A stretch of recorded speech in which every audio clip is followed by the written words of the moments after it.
All stories published by Epic Yarn are fictional works intended for mature audiences.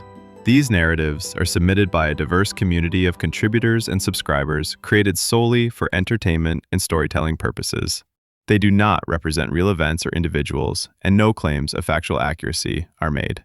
Additionally, all accompanying images are generated using AI technology to visually enhance the fictional experience.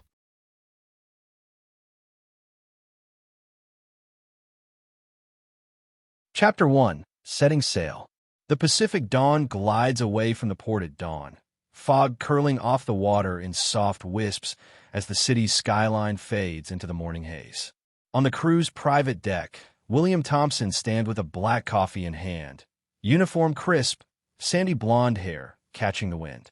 Freddie Hughes steps up beside him, sunglasses on, a grin already pulling at his lips. He's got that same look he wore 20 years ago in their dorm room, the one that meant trouble. "Captain Thompson," Freddie says mockingly, elbow bumping William's arm. "Permission to stare at your ass while we dock away from responsibility?" William snorts, eyes still on the horizon. "It's Chief Operations Officer Freddie. And I thought we agreed, no harassment before noon." "Harassment? Please. You should thank me for the attention. Married man, still getting hit on by the entertainment director. You're a lucky bastard." Freddie leans in closer, his hazel eyes flicking down William's broad chest, then back up to his sharp blue gaze. "You packed your tie wrong. I'd fix it, but we both know where my hands end up when I start straightening your uniform." William's mouth curves, just a hint, the crack in his stoic armor that only Freddie can pry open. "Behave," William murmurs, low enough for only them to hear. "There's CCTV everywhere on this deck." "Oh, but the storage room on B deck." Freddie lifts his brows, playful. "No CCTV. I checked." The tension snaps into place like a wire pulled tight. They sip coffee side by side for a few beats longer, the salty breeze mixing with caffeine and something dirtier under the surface. Flashback. Dorm room, 2005. A half-empty bottle of whiskey, music pounding through cheap speakers, their laughter echoing in the hallway. William, young, serious even then, leaning over the bed, breathless. Freddie had kissed him first. Sloppy, tasting like whiskey and sweat. Neither of them stopped. They promised it was just for fun. Then they did it again. And again. And again. Back on deck, the intercom crackles. Crew announcements, lifeboat checks, all routine. William's jaw flexes as he listens. A man fully in command, hiding how his blood thrums at the memory of Freddie's hand up his shirt just hours ago. Freddie leans in until his lips graze William's ear. "Meet me before the staff briefing. B deck. 5 minutes. We're blessing this voyage properly." William doesn't answer. He drains his coffee, nods once, then walks away, because if he says yes out loud, he knows he'll lose his last thread of restraint. Freddie watches him go, tongue pressed behind his teeth, a wicked grin spreading wide. He knows William always shows up. 5 minutes later, B deck storage room. The door clicks shut behind William. Dim lights flicker on dull metal walls stacked with linens and cleaning supplies. Freddie's already there, perched on a crate, legs spread, tie undone. "Told you you'd come." William doesn't bother replying. He locks the door, closes the space between them in 2 strides, and drags Freddie up by the collar. Their mouths crash, teeth, tongues, coffee breath, and stale cologne. Freddie's laugh breaks between kisses. "Easy, Captain," someone might hear. William's hand clamps over Freddie's mouth, his other slipping under Freddie's shirt, dragging nails down his ribs until Freddie arches, a muffled moan swallowed by his palm. "Quiet, then," William growls in his ear. "Or I'll make you beg for it later." Freddie hums against his hand. The same hum that's always undone William since that first dorm night. He grinds up against William's thigh, feeling him hard under the uniform slacks. They don't undress fully, just enough. A quick tug of zipper, Freddie's fingers curled into William's belt. The cold metal shelves creak as William turns him around, chest pressed to Freddie's back, hand around his throat, lips at his ear. "This ship, this room, this secret," William whispers, breath hot. "You think it'll ever stop, Freddie?" Freddie gasps. A sound too loud, swallowed again by William's palm. His answer is a breathless grind of his hips back against William's cock, a silent plea for more. It's fast, filthy. The slap of skin, Freddie's stifled moans echoing off metal walls. William's voice a low command against his neck. Stay quiet. Good boy. Take it, just like that, fuck. When it's over, Freddie's half-dressed, flushed, eyes glazed with that familiar wild gleam. William tucks himself back in, adjusts his tie, and wipes Freddie's lips with his thumb. Staff briefing in 10. William says, all cool command again. Freddie grins, breathless. Yes, sir. They slip out one at a time. Two upstanding officers of the Pacific Dawn, secrets buried under crisp uniforms and salt air. Chapter 2. A New Distraction. The Pacific Dawn cuts through the Atlantic, slicing toward Europe under a flawless blue sky. Guests lounge on the pool deck, drinks sweating in their hands, laughter mingling with the splash of water and the DJ's easy afternoon beats. Freddie Hughes walks the pool's edge in mirrored aviators and a crisp white polo with entertainment director embroidered over his heart. He's here to check on the guests, but mostly he's on the hunt for pretty smiles. And today, one smile hooks him like a fish on a line. There he is, Charlie Davies, all 6'3" of him, tan California glow, bright teeth flashing every time he laughs at something his lounge neighbor says. Board shorts low on narrow hips, abs catching the sun. His dark sunglasses slide down as he glances up, right at Freddie. Perfect, Freddie thinks, licking his lips behind his grin. He slides closer, pretending to check a row of folded towels. Charlie's eyes track him. Freddie pauses, tilts his head, and drops the bait. You look lost, Freddie says, voice playful, just loud enough to rise over the music. Charlie grins, pushing his sunglasses up. Lost? I'm stretched out on a cruise ship in the middle of the Atlantic. I think I'm exactly where I'm supposed to be. Freddie loves the easy confidence, the faint West Coast drawl. Name's Freddie. I run the fun around here. You need anything, dance parties, karaoke, private tours. I'm your man. Charlie lifts an eyebrow. Private tours, huh? That's quite the offer. Freddie shrugs, lets his eyes drag down Charlie's chest, and back up. He doesn't hide it. You look like you could use entertainment. Charlie laughs, a warm, reckless sound. Well, Freddie, I'm Charlie, just a poor tourist from California. Newly single, actually. He lifts his sunglasses again, and open to entertainment. They lean closer, small talk rolling easy.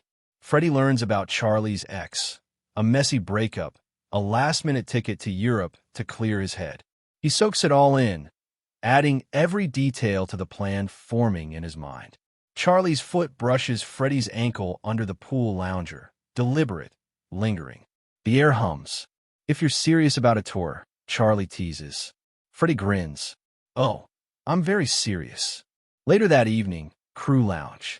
Freddie finds William exactly where he knew he'd be, tucked in a quiet corner of the crew-only lounge, sipping a whiskey, uniform jacket hung over the chair.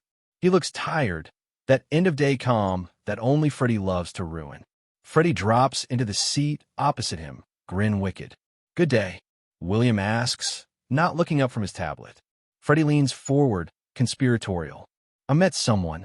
William's eyes flick up, icy blue and guarded. I'm sure you did. You meet everyone. Not like this. Tall, California boy. Charlie.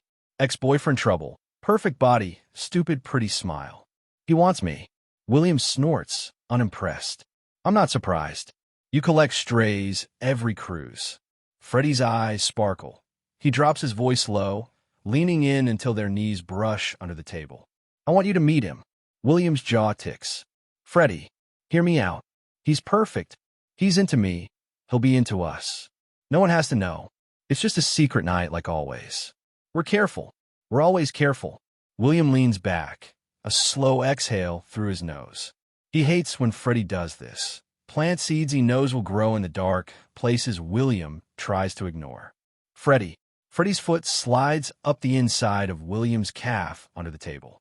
Just enough pressure to remind him exactly how good secrets can feel. Imagine it, Will, Freddie murmurs. That smile between your thighs. his mouth and mine at the same time. The three of us. Just for fun. William says nothing, but Freddie sees the flicker in his eyes. That same flicker he's chased since they were 20. You'll think about it, Freddie whispers, pulling back with a sly grin. I know you will. He stands, winks, and leaves William alone with his drink, and the image Freddie planted, blooming like a bruise in his mind. Chapter 3. Temptation at Sea. The next afternoon, the sun beats down mercilessly on deck 8. Guests sprawl out like Sunday's cats, half-drunk piña coladas sweating on plastic tables. Music drifts over the pool, a lazy remix of some old pop song that matches the roll of the waves. Freddie lounges at the pool's edge in swim trunks and aviators, toes skimming the water, grinning like a wolf. Charlie Davies is in the shallow end, arms stretched along the tiled ledge. Wet hair slicked back, sunglasses perched low enough to show a flash of sharp green eyes. Their flirtation has turned from spark to open flame. Charlie glides closer every few minutes, pretending he's just cooling off. But Freddie's thigh is already wet from where Charlie keeps brushing up between his knees. You're gonna get me fired, you know that? Freddie murmurs, voice low enough to hide under the splash and chatter. Charlie smirks, teeth catching sunlight. I thought you were the boss. Technically, but even I have rules. Charlie lifts a brow, lifts a leg under the water until his knee presses firmly between Freddie's parted thighs. Freddie's breath hitches, but the grin doesn't falter.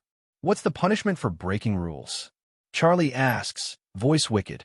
Freddie leans down, fingertips brushing Charlie's jaw, feeling the heat in his skin. Usually, a very stern talking to, he says, and maybe a private demonstration of how sorry you are. Charlie's fingers trace slow circles on Freddie's calf under the water, just enough to make him shift on the warm tile, half hard already. I'm very good at saying sorry. Charlie purrs. A shout from across the deck snaps Freddie's focus. William, dressed in uniform whites, clipboard in hand, barking orders to a junior officer near the lifeboats. He looks so perfect, tall, broad-shouldered, hair shining gold under the sun. And when his eyes flick to the pool, they lock right on Freddie. And Charlie. Freddie gives him a tiny wave, innocent on the surface, but the grin is all filthy promise. William's jaw tenses. He glances away too quickly, barking something at the junior officer before striding off toward the bridge. Charlie watches all of it. Friend of yours? He asks, teasing but curious. Freddie shrugs, casual. Old friend. Very old. Very close. Charlie hums and slides closer until his mouth is nearly at Freddie's knee. He kisses the damp skin just above the waterline, slow, testing. Freddie lets him, tipping his head back, sunglasses hiding the greedy glint in his eyes. Your trouble, Charlie Davies, Freddie murmurs, voice a rasp. Charlie grins against his thigh. I like trouble. Later, crew cabin corridor. Freddie corners William just outside his quarters. Late, when the corridor is empty, lights humming low, ships swaying gently beneath their feet. William tries to step past him, but Freddie slams a palm on the wall, pinning him like a misbehaving sailor. You saw him, Freddie says, lips inches from William's ear. You saw what he wants. William's eyes flick down the hall, scanning for crew, for any sign of danger. But his shoulders stay pinned to the wall, trapped by the scent of Freddie's wet skin and faint chlorine. You're reckless, William snaps. But his voice is already softer than it should be. Freddie's grin is all teeth. Tell me you didn't imagine it. His mouth. His hands. Both of us. William closes his eyes, breathes out hard. Freddie knows him too well. Knows the filthy thing inside him that wants to say yes. I can set it up, Freddie whispers, nose brushing William's jaw. No one knows. One night. Then we sail on. No harm, no trace. Just us. Him. And the kind of secret you never tell. William's breath catches. A single, traitorous exhale against Freddie's throat. Stop pushing me, William warns. Freddie leans in, mouth grazing William's ear. No, I'm not stopping. Because I know you. And you won't either. Freddie steps back, lips parted in a wicked promise, then slips away down the corridor.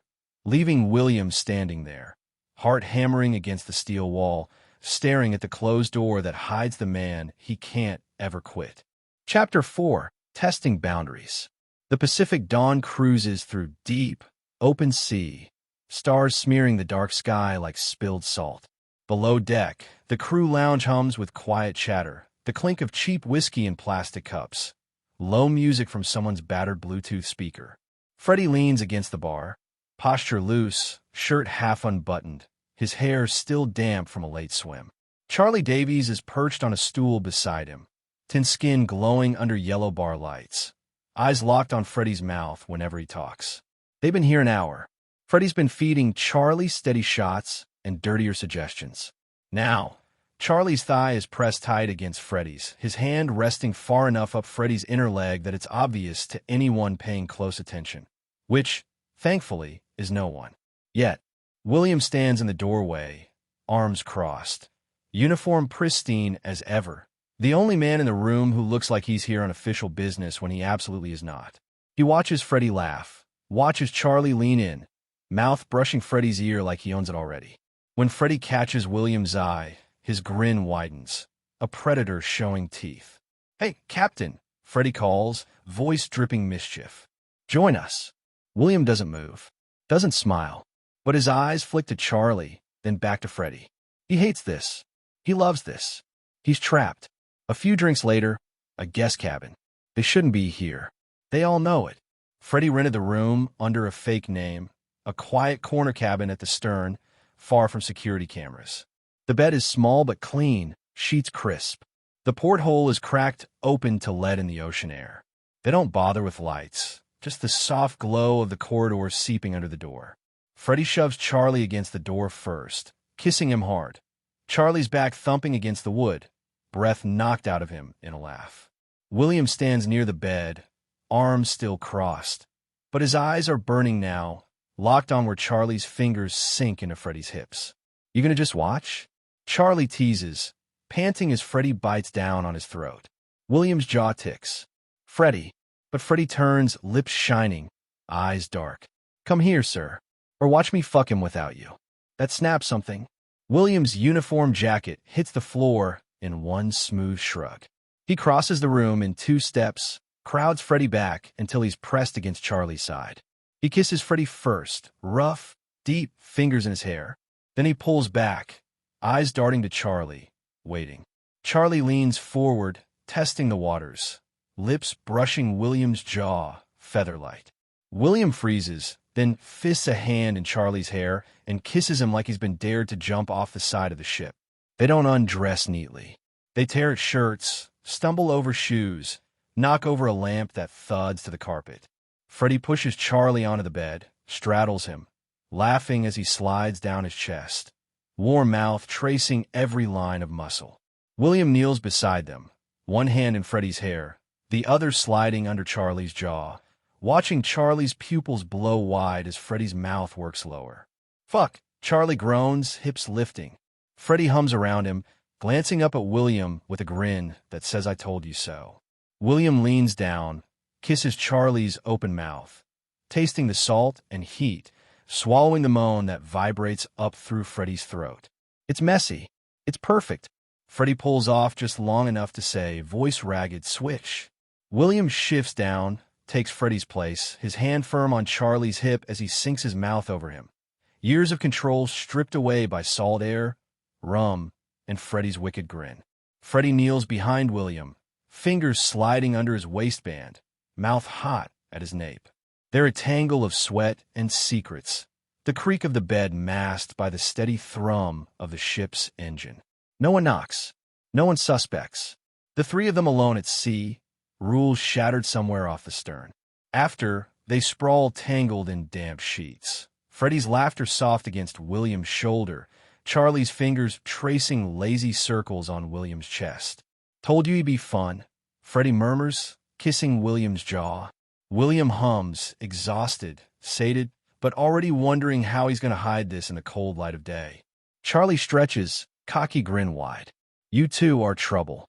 Freddie smirks, nose brushing Charlie's throat. "And now you are too." Chapter 5: Crossing the Line. The sun breaks through the tiny porthole, flooding the cramped cabin with unforgiving light. Charlie Davies stirs first, hair a mess, one arm flung over William's chest like he owns him, the other curled around Freddie's waist. Freddie's eyes flicker open to the sight of William wide awake, propped on an elbow, staring at the ceiling like he's counting every possible way this could blow up.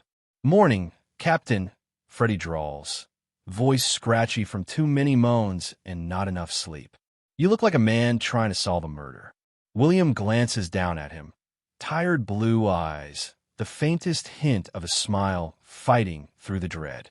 "I'm solving 3, he mutters. "Yours, his, and mine." Charlie laughs against William's ribs, warm, careless. He shifts, pressing a slow, soft kiss to William's stomach. "Relax. Nobody knows. Nobody's gonna know." Freddie props himself on his side, fingers tracing idle circles on Charlie's lower back. "Exactly. We're careful. We're always careful." William snorts, running a hand over his face. His uniform lies in a careless pile near the door. A perfect metaphor for the line he's just stepped over twice in 24 hours. His wife's voice hums at the back of his mind. Her text last night, a grainy photo of their kid's science project. "Wish you were here." He typed back, of course, while Charlie's mouth was on his thigh. He shifts out from under them, swinging his legs off the bed. This was reckless. Freddie sighs dramatically. "This was fun. You want reckless? Let's do it in the captain's office during the gala." Charlie perks up, lips curling. "Wait, that's an option." William glares, but there's no real heat in it. "You two are impossible." Freddie crawls up behind him, arms draped around William's shoulders, lips brushing his ear. "We're not impossible. We're unstoppable. Big difference." Charlie's laugh is muffled as he stretches, showing off lean muscle and tan skin that still smells faintly of salt and sweat. He swings his legs off the bed too, bare feet on the cold cabin floor. "So what? We pretend last night didn't happen?" Charlie asks, tone teasing but eyes searching William's face. William hesitates. Freddie answers for him, as always. "We don't pretend shit," Freddie says. "We do what we always do.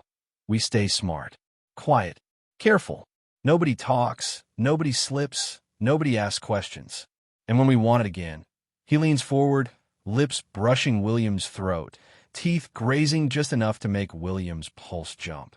"We take again." Charlie watches them with a wolfish grin. "I like this plan." William stands, pulling on his undershirt, tries to find the rigid officer posture again, but it slips when Freddie hooks a finger in his waistband and tugs him back for one last deep kiss. Charlie watches with open hunger, palming himself under the sheets, lazy and unbothered by the bright sun and the risk seeping under the door. Moments later, corridor. William steps into the corridor first, uniform back on, hair combed, mask restored. He scans left, right, no one. Freddie slips out after him, grin wicked. Charlie waits inside, door cracked open, lounging naked on rumpled sheets, daring them to look back. "Act normal," William hisses under his breath. Freddie bumps shoulders with him. "I'm normal." William shoots him a look that could kill a lesser man. Freddie only laughs, trailing a finger down William's spine just before they part ways. Bridge deck later. William stands on the bridge, crisp and steady, issuing orders about fuel checks and weather reports while the memory of Charlie's mouth and Freddie's hands burns behind every word. He signs a maintenance log with a pen that trembles in his fingers. Down on the main deck, Freddie is already at work, microphone in hand, dazzling the guests with trivia games, jokes, and that grin that hides whole oceans of secrets. William watches him from behind reinforced glass, safe for the moment, but he knows it won't stay safe for long. Chapter 6, Morning Complications. It's mid-morning and the Pacific dawn hums with routine. Guests linger over buffet brunch, kids squeal at the pool, and crew hurry down narrow service halls with radios crackling clip commands.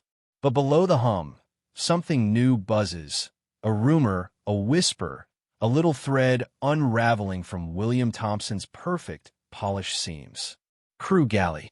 2 junior stewards lean over the stainless steel counter, picking at leftover pastries. One lowers his voice, eyes darting around the tiny kitchen. "Swear to God, I saw it, the steward insists. Freddie Hughes, that tourist, the tall American, went into a guest cabin last night. Then William walked in 5 minutes later. Didn't come out for hours. His friend snorts. Bullshit. The chief? With Freddie? And some guest. I'm telling you, the American's still on board. Right? Watch. He'll be at the gala tonight, arm in arm with both of them. They laugh, but the seed is planted. William's office. William's back in his chair. A mess of reports spread across his desk. He reads the same line 3 times. Can't make the words stick. Every time he closes his eyes, he sees Charlie's smirk, Freddie's hand tugging at his belt, the way the cabin door clicks shut behind them. His radio squawks. A steward's voice. Chief Thompson, there's, a situation at the pool deck. You might want to come down.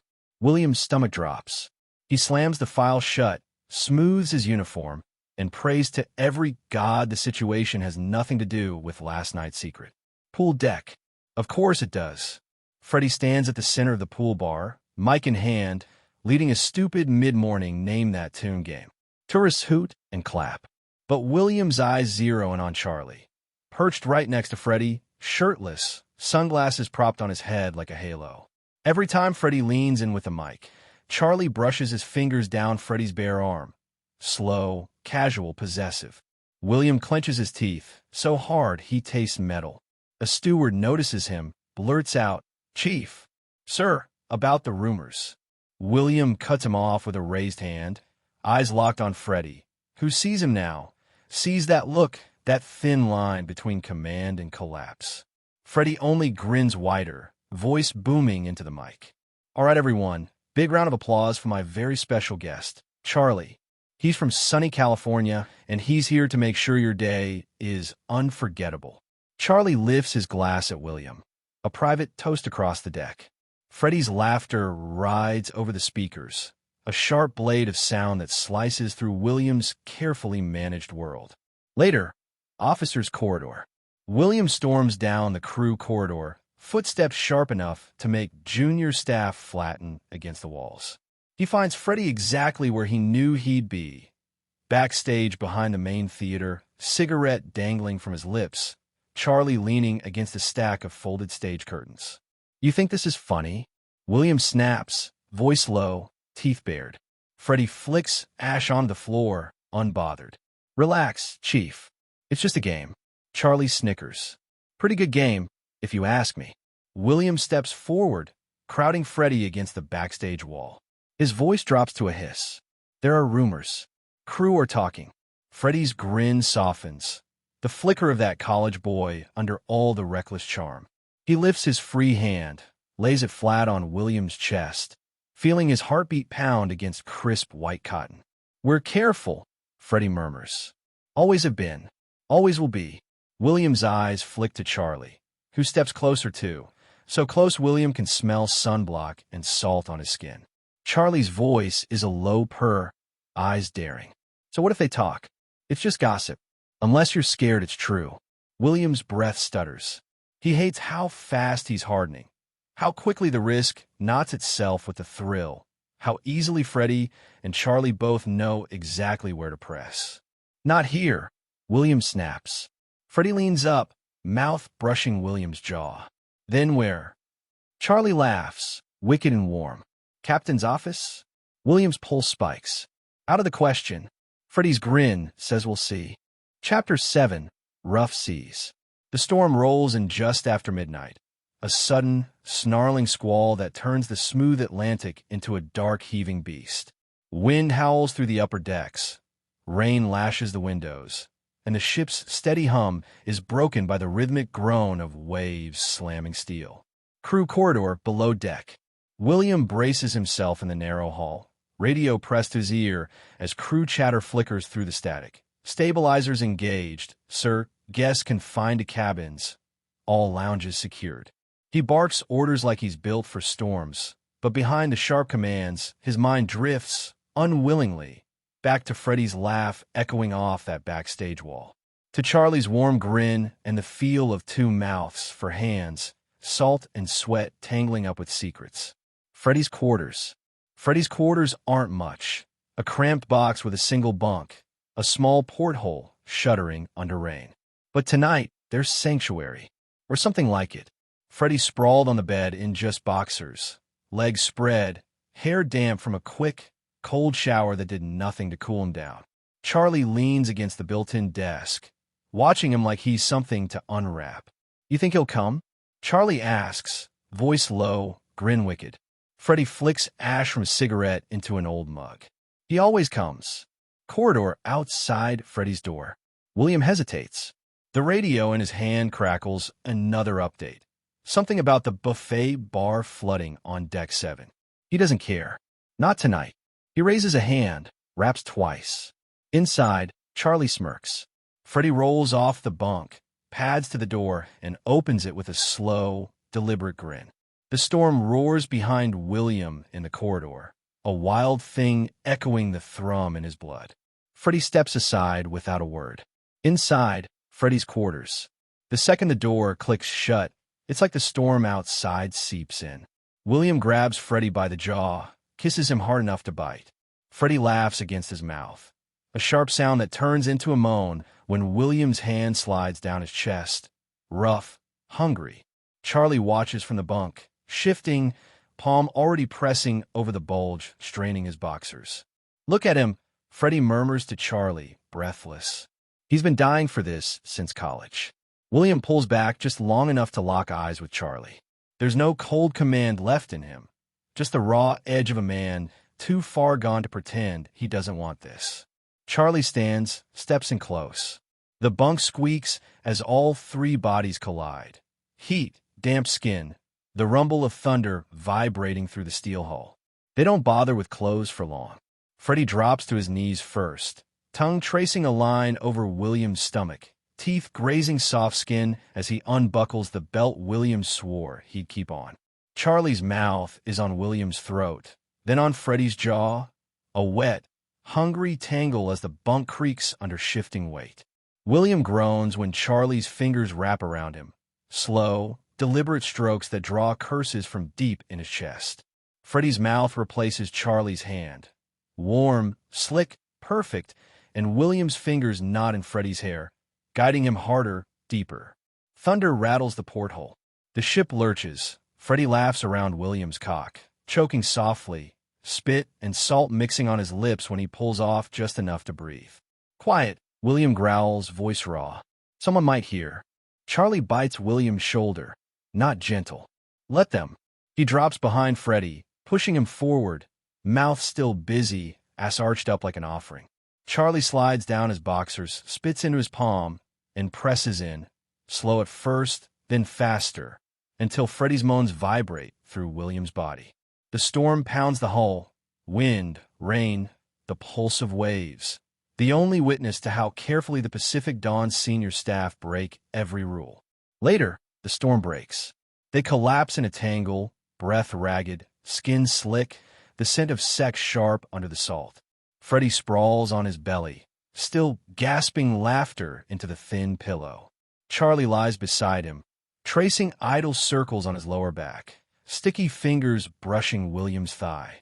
William sits propped against the bulkhead, uniform shirt somewhere on the floor, heart hammering in the silence that follows the crash and roar outside. Still scared, Freddie whispers, voice hoarse. William drags a hand through Freddie's damp hair. He says nothing because the truth is there, thick as the storm outside. Yes, he's terrified. And yes, he wants again. Chapter 8. Cracks in the hull. Morning after the storm, the Pacific Dawn glides through calm, glassy seas. The sun returns like nothing happened, except it did. And in a crew corridor 2 decks below the pool, the air hums with tension thicker than the salt breeze. Crew laundry room. Freddie leans against a humming dryer, half-buttoned uniform shirt sticking to his neck. He's got that satisfied grin, the one that says I did something reckless, and I'd do it again. Charlie's perched on a folding table, sipping from a contraband flask of cheap rum. He watches Freddie with lazy eyes, tracing the scratch marks still visible at Freddie's collar. "So," Charlie says, voice low and smug. "Last night was educational." Freddie laughs, soft, dark. "You learn quick." Charlie hops down, crowding Freddie until the dryer vibrates against his back. Think the captain wants another lesson? Freddie drags his thumb across Charlie's bottom lip. He needs one. A few doors down, crew quarters corridor. William stands outside his own cabin door, breathing slow, uniform jacket draped over one arm. Inside, he can hear his phone buzz. 3 messages from his wife, one from the ship's guest liaison. We need to talk about Mr. Davies. His stomach twists. He tries to focus. There's a briefing in 10 minutes. He's late. He's never late. Then it happens. Just a slip, just a second. A junior steward rounds the corner too fast. Basket of clean linens in her arms. She stops dead, eyes wide, cheeks flushing. She sees Freddie pressed against the dryer, Charlie's mouth brushing his throat. The steward's eyes flick left, and William standing frozen at the end of the corridor, watching them both. She doesn't say a word, just backs up, almost trips over her own feet, then bolts down the hall like she's just seen ghosts. Freddie bursts out laughing. Well, shit. Charlie shrugs, grin wide. Oops. William's face drains pale, the same color as the sheets the steward just dropped on the floor. He stalks forward, voice low, sharp, deadly. You think this is a game? He snaps at Freddie, eyes darting to Charlie. Someone saw. One slip, that's all it takes.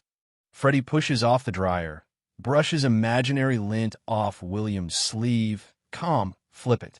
She won't say anything. Who believe her? William's jaw ticks. Rumors already spread like fire on this ship. Charlie steps in, palms out, voice soft but mocking. Relax, Captain. We're careful. You are not careful. William hisses, cutting him off. I'm careful. You are reckless. And now we're fucked if she talks. Freddie just leans closer, voice dropping into that old dangerous purr. Relax, Chief. You always know how to plug the leaks. His lips ghost across William's jaw, a tiny kiss, filthy and tender all at once. And for a heartbeat, William forgets the corridor, the steward, the risk. But the spell breaks. William pushes him back, straightens his jacket, mask snapping back into place. No more slip-ups, he growls. One more rumor, one more leak, and it's over. For all of us. Freddie watches him go, laughing softly. He says that every time. Charlie snorts, licking rum from his thumb. And he means it every time. Freddie smirks. And we never listen. Chapter 9. The Gala. The Pacific Dawn's Grand Gala is the crown jewel of every voyage. A night of sequins and violin quartets, glittering chandeliers strung over too much champagne and too many secrets. Main ballroom. The ballroom hums with polite laughter and the clink of glasses. Guests swirl across the dance floor under soft gold light. Waiters drift through the crowd like sharks in bow ties. At the head table, William stands rigid in a tailored black tux, bow tie knotted so tight he can barely swallow. He raises his glass, gives a polite toast about smooth seas and new horizons.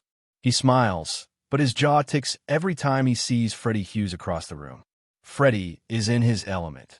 Dark suit hugging every line of his frame, hair slicked back just enough to look respectable, grin sharp enough to cut. He works the room like he owns it, cracking jokes with bored rich wives, sneaking them winks that make their husbands bristle. And behind him, half-shadowed at the edge of the bar, Charlie. Crisp white shirt, sleeves rolled up just enough to show the vein in his forearm.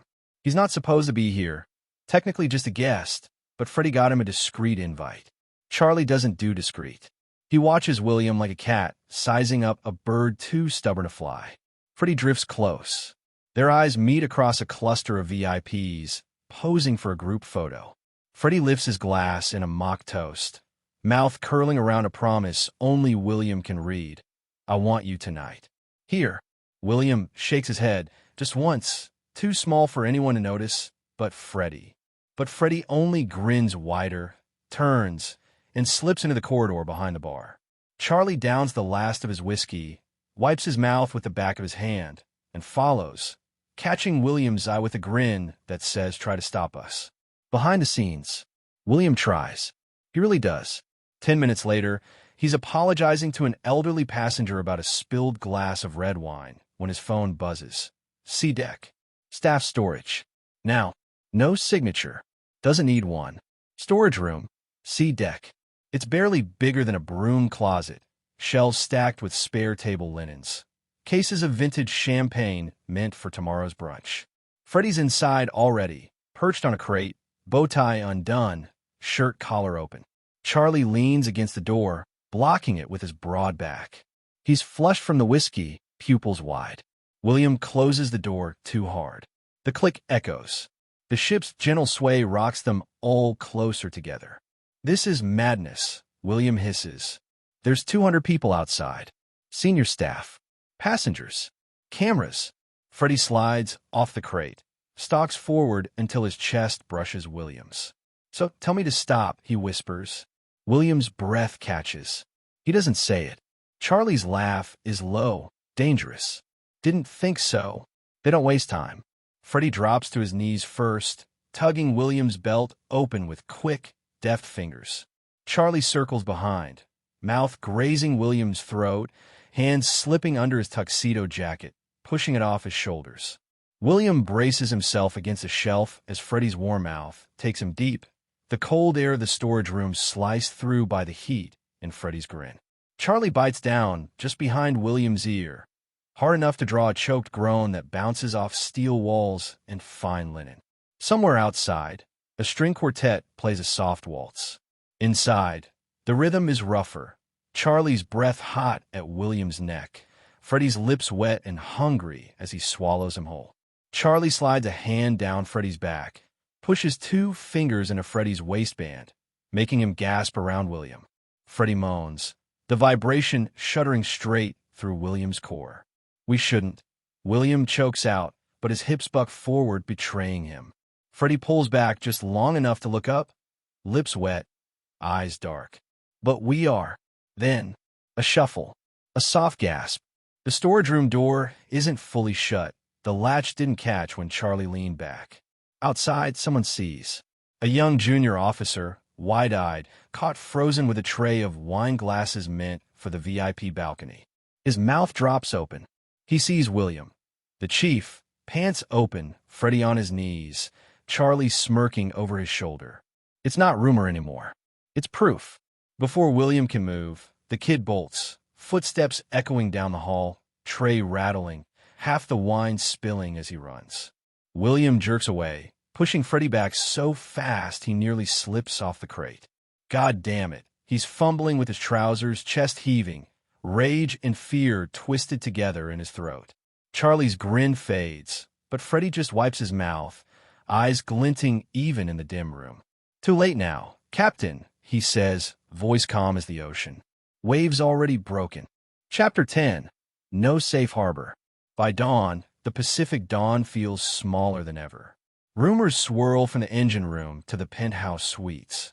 Whispers traded over buffet plates and through crew radios. Some passengers pretend they don't hear. Some pretend they didn't see. But everyone knows something. They always do. Crew mess hall. A steward's voice drifts over the clatter of breakfast trays. Swear it was the chief. Caught with Hughes. And that American tourist. Someone snorts, stirs sugar into burnt coffee. All 3? Bullshit. Ask Marco. He saw. Swears he did. A murmur. Laughter. And behind it, the hush of something bigger than gossip, scandal. Power. The taste of blackmail in salt air. Chief Operations Office. William stands at the small porthole, eyes locked on the horizon that's now just gray mist and roiling sea. His phone buzzes again. Another message from an unknown number. How much is your secret worth, Captain? He doesn't answer. He can't. The walls of his perfect life are buckling under the pressure. A knock. Freddie slips in, uniform rumpled, hair damp from a hasty shower. He closes the door quietly, but his grin is gone, replaced by that rare seriousness that only William knows. They want money, Freddie says. No greeting, just fact. They want you to pay, or they'll tell your wife, or the cruise director, or the press. William laughs, a sound so sharp it almost cracks his ribs. Let them. It's already done. Freddie crosses to him, palms braced on William's chest, feeling the heartbeat under crisp white cotton. You want to run? Or you want to fight? Behind him, Charlie. He's in the doorway now, arms folded, watching both of them with that reckless grin he wears like armor. I say we give them a show, Charlie says, voice of velvet purr. Own it. The scandal. The secret. All of it.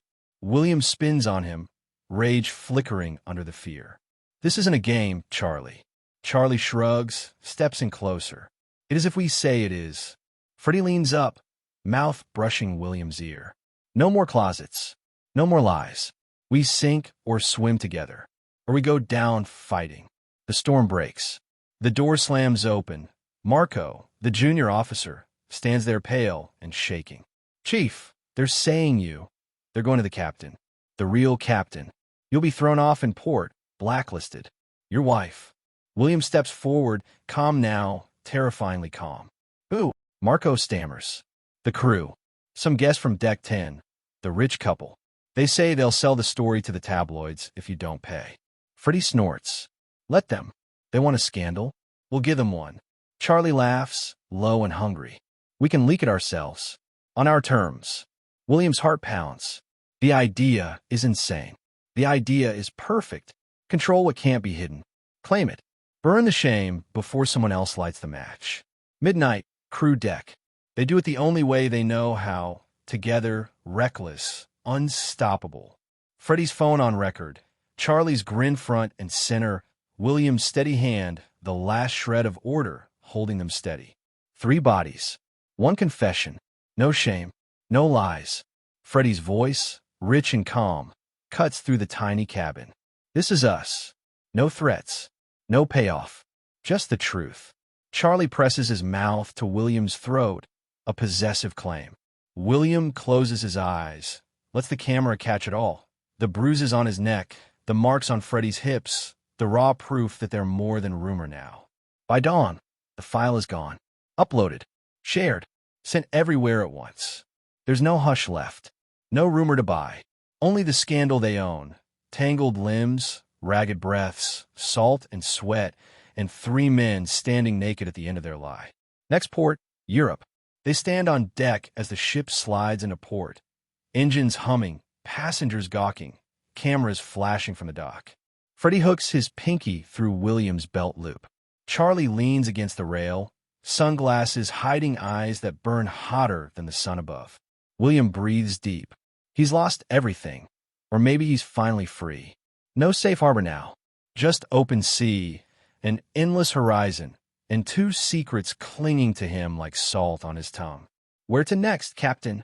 Freddie asks, grin sharp as ever. William watches the gangway lower, the harbor waking up for another day.